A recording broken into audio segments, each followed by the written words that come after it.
তোমাদের চুড়ি পরা উচিত, তোমাদের ঘুমটা দেওয়া উচিত। আমাদের পর্দার দরকার নাই, তোমাদের পুরুষদের পর্দার দরকার। তোমরা যারা বড় বড় কথা বলো না, তাদেরকে কথা থেকে সরে আসা দরকার। মেয়েদের হাতে দিয়ে দাও, দেখবা বাংলাদেশ গর্ব। বাংলাদেশ আমার দেশ, বাংলাদেশ আমি গর্ব করে তোমাদেরকে উপহার দিব।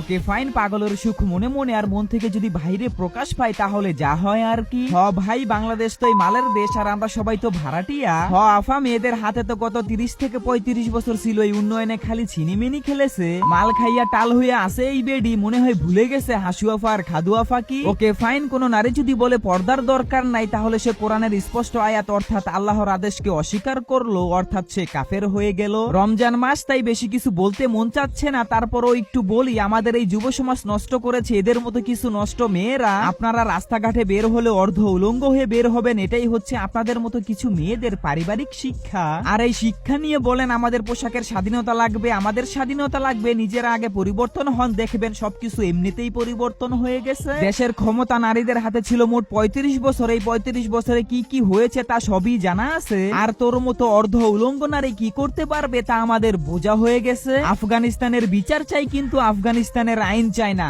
নারী সমাজ। ধন্যবাদ।